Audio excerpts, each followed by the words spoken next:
O movimento de Pau de Colher e o cangaço foram dois fenômenos distintos, mas ambos compartilharam o mesmo palco, o árido e desafiador sertão nordestino, e se desenrolaram durante a tumultuada primeira metade do século XX. Embora diferentes em natureza, ambos os movimentos foram respostas às severas condições socioeconômicas e à opressão que marcavam a vida no sertão, refletindo as aspirações e desesperos das populações marginalizadas da região. O movimento de Pau de Colher surgiu como um fenômeno messiânico e milenarista na Bahia, entre 1934 e 1938, sob liderança do beato José Senhorinho. Os seguidores de Senhorinho, inspirados por suas crenças religiosas, se estabeleceram no local conhecido como Pau de Colher, na divisa entre a Bahia, o Piauí e Pernambuco. A comunidade, formada principalmente por sertanejos pobres, buscava um refúgio onde pudessem viver em comunhão e devotação espiritual, longe das injustiças sociais e da opressão do coronelismo. O cangaço, por outro lado, o cangaço foi um fenômeno de banditismo social que floresceu principalmente nas décadas de 1920 e 1930. Liderados por figuras lendárias como Lampião, os cangaceiros eram grupos armados que percorriam o sertão, desafiando as autoridades e os poderosos latifundiários. O cangaço misturava aspectos de luta armada com uma cultura própria, marcada por códigos de honra, trajes distintivos e práticas ritualísticas. Semelhanças ambos os movimentos emergiram como respostas à extrema pobreza, desigualdade e ausência do Estado. O sertão nordestino, negligenciado pelas autoridades, era um terreno fértil para o surgimento de movimentos de resistência, sejam eles de natureza religiosa como o Pau de Colher, ou de insurreição armada como o cangaço. 1. Contexto socioeconômico. Tanto os seguidores de Pau de Colher quanto os cangaceiros eram em sua maioria sertanejos que viviam em condições de extrema pobreza. A luta pela sobrevivência diária no sertão forçou essas comunidades a buscar soluções fora do sistema estabelecido, seja por meio da espiritualidade ou da rebelião armada. 2. Repressão estatal. Ambos os movimentos enfrentaram a brutal repressão do Estado. Enquanto os seguidores de Pau de Colher foram massacrados pelas forças policiais em 1938, os cangaceiros eram constantemente perseguidos e combatidos pelas volantes, forças policiais móveis. A violência do Estado contra essas populações refletia o medo que as elites tinham de qualquer forma de insurgência ou desvio da ordem estabelecida. 3. Lideranças carismáticas. Tanto o movimento de Pau de Colher quanto o cangaço tiveram líderes carismáticos que inspiraram seus seguidores. José Senhorinho, com sua figura de beato messiânico, e Lampião, com sua aura de rei do cangaço, eram figuras centrais que davam sentido e coesão a seus respectivos grupos. Diferenças apesar das semelhanças, as diferenças entre os movimentos também são significativas. 1. Natureza do movimento. Pau de Colher era primariamente um movimento religioso e social, buscando criar uma comunidade baseada em princípios espirituais e de comunhão. O cangaço, por outro lado, era um movimento de banditismo social, caracterizado por assaltos, sequestros e confrontos armados com as autoridades e os poderosos. 2. Objetivos e métodos. O movimento de Pau de Colher visava criar um refúgio espiritual e comunitário. Seus métodos eram pacíficos até serem forçados a se defender da repressão estatal. Já os cangaceiros buscavam a redistribuição forçada de riqueza e a vingança contra injustiças percebidas, utilizando a violência e o banditismo como ferramentas de luta. 3. Percepção pública e legado. O cangaço foi, em muitos casos, romantizado e mitificado na cultura popular brasileira, com Lampião sendo visto tanto como herói quanto vilão. Pau de Colher, entretanto, foi estigmatizado como um movimento de fanáticos e caceteiros, sendo amplamente ignorado ou mal interpretado na memória coletiva. Ambos os movimentos são emblemáticos das complexas dinâmicas sociais e políticas do sertão nordestino durante a primeira metade do século XX. Eles refletem as diversas formas de resistência das populações sertanejas frente à opressão e ao abandono. Embora distintos em suas essências e métodos, tanto o movimento de Pau de Colher quanto o cangaço são capítulos importantes da história do Nordeste, marcados pela busca por justiça, dignidade e sobrevivência em uma das regiões mais desafiadoras do Brasil. O movimento de Pau de Colher foi um fenômeno messiânico e milenarista ocorrido na Bahia na primeira metade do século XX, culminando tragicamente no massacre de seus participantes, pejorativamente chamados de fanáticos ou caceteiros pela imprensa e populares, pelas forças policiais militares de Pernambuco. Iniciado em 1934 e encerrado em 1938, o movimento teve como principal figura o beato José Senhorinho, seguidor das ideias religiosas do beato paraibano Severino Tavares, que por sua vez estava ligado ao movimento do beato José Lourenço, líder do movimento cearense do Caldeirão.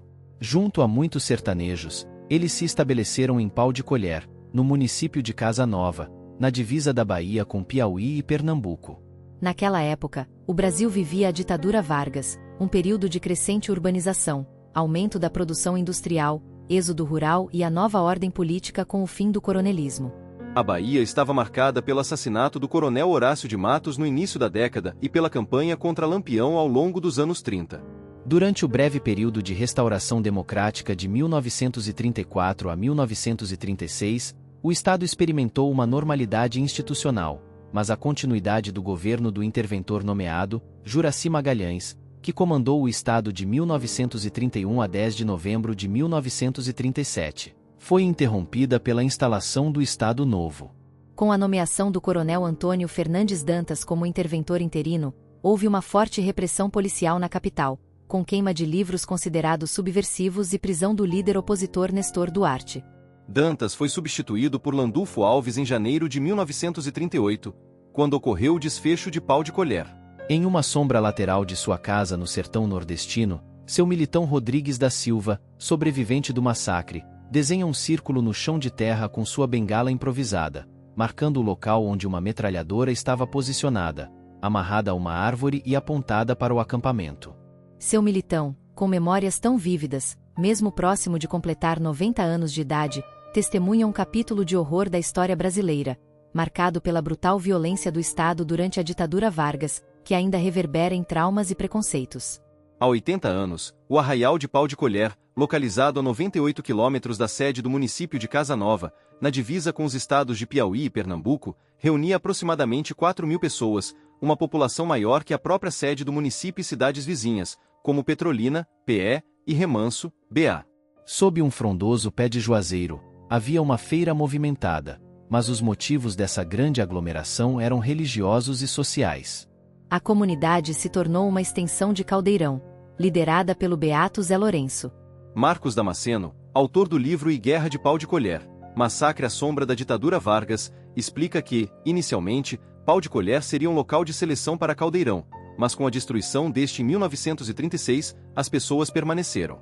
Pau de Colher se formou como uma terra sagrada, uma terra prometida, onde as pessoas buscavam alcançar as coisas do céu porque na terra faltava tudo.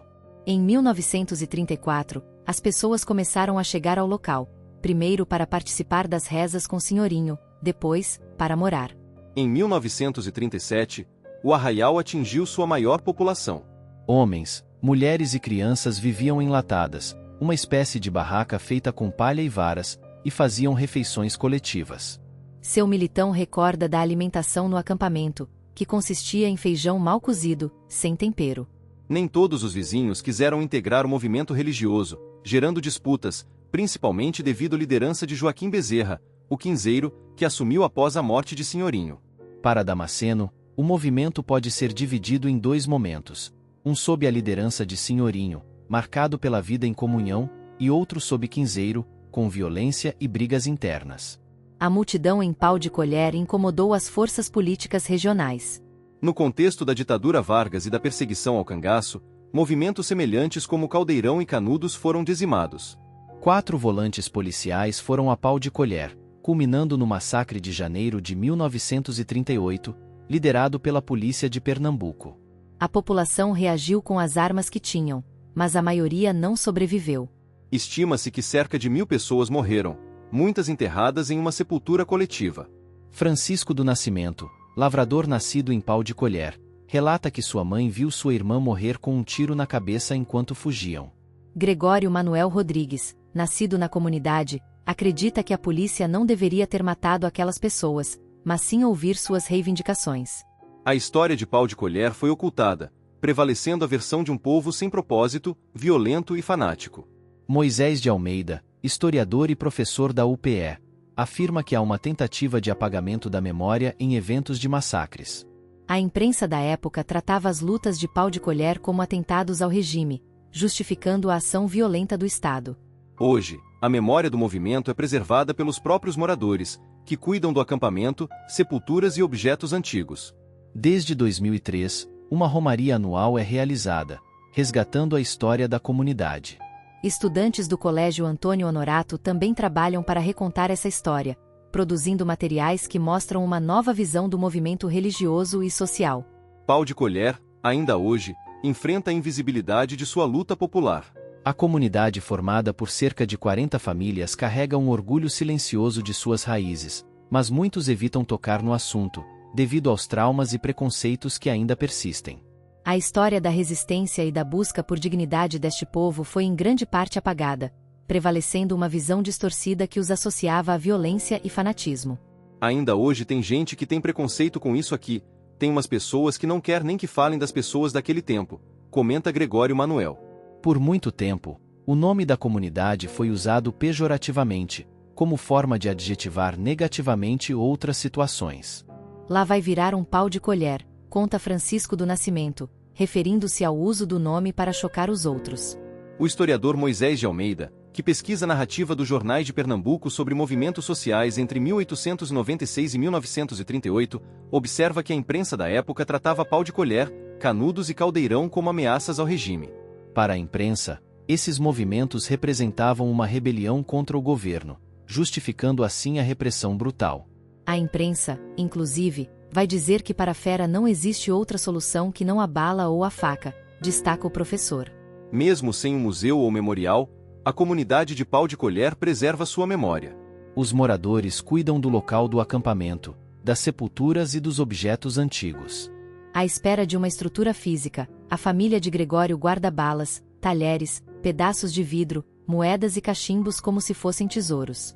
O poder público acabou, matou o povo, eles tinham o direito de construir e entregar para o povo, afirma Gregório, expressando o desejo de ver um museu construído em homenagem à história do lugar. Desde 2003, a comunidade realiza uma romaria anual, com a ajuda da Paróquia São José Operário e da Comissão Pastoral da Terra, CPT, celebrando no dia de Santa Luzia. É de muita importância, porque senão o lugar estava acabado. Todo mundo fala na romaria, se não tivesse a romaria ninguém falava, diz Gregório.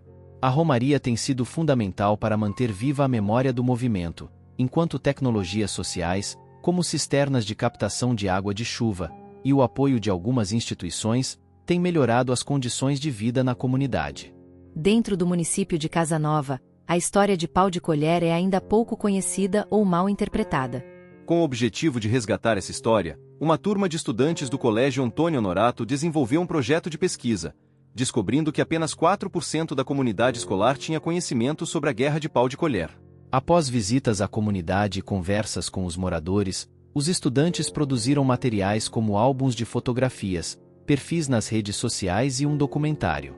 Foi muito importante para trazer a história de Pau de Colher para que se torne patrimônio da escola, para ela ser mais conhecida, porque é uma história muito desconhecida e tem sua versão muito distorcida pela população casanovense, avalia Jailane Braga, estudante do primeiro ano do ensino médio.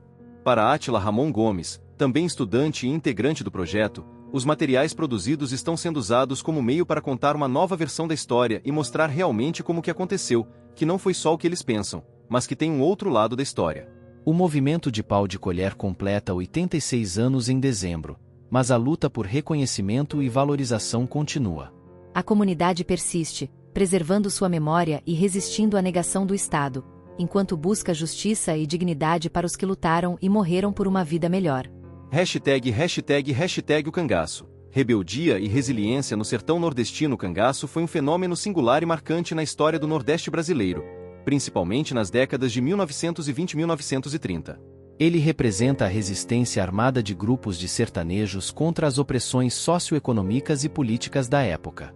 Esses grupos, conhecidos como cangaceiros, eram liderados por figuras carismáticas e enigmáticas, sendo o mais famoso deles Virgulino Ferreira da Silva, o Lampião. Contexto socioeconômico. O sertão nordestino, com seu clima árido e recursos escassos, sempre foi uma região marcada por grandes desigualdades sociais e econômicas. A maioria da população vivia em condições de extrema pobreza, sujeita à exploração dos grandes latifundiários e ao descaso das autoridades governamentais. Nesse contexto, O cangaço emergiu como uma resposta à injustiça e à miséria que assolavam a região. Origem e evolução. O cangaço tem suas raízes no final do século XIX, mas foi nas décadas de 1920 e 1930 que o fenômeno atingiu seu auge. Os cangaceiros formavam bandos armados que percorriam o sertão, desafiando as autoridades e os coronéis, poderosos donos de terras que exerciam controle absoluto sobre a vida econômica e política das regiões sertanejas.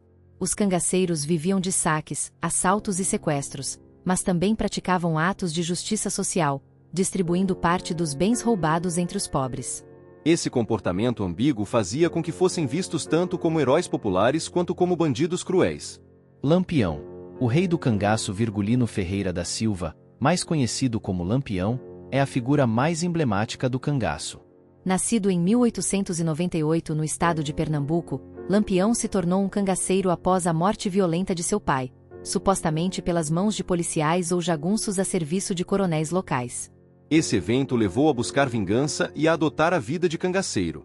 Lampião era conhecido por sua astúcia, bravura e habilidade em combate. Ele comandava seus bandos com rigor militar, e sua liderança era respeitada e temida tanto por seus seguidores quanto por seus inimigos.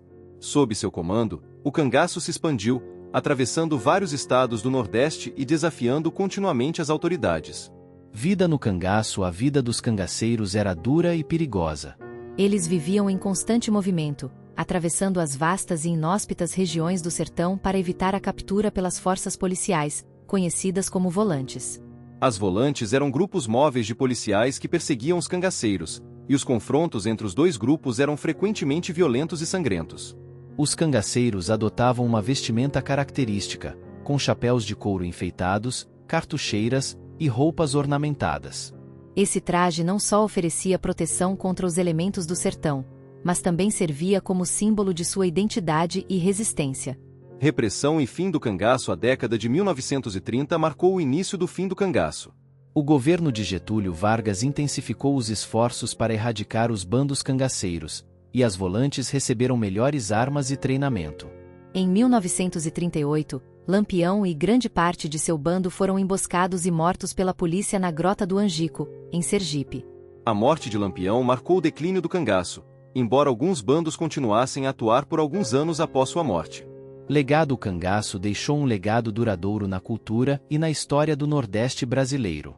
As histórias de Lampião e de outros cangaceiros são celebradas em músicas, livros, filmes e peças de teatro. O cangaço é lembrado tanto por seus atos de violência quanto por seu papel como símbolo de resistência contra a opressão. O estudo do cangaço revela as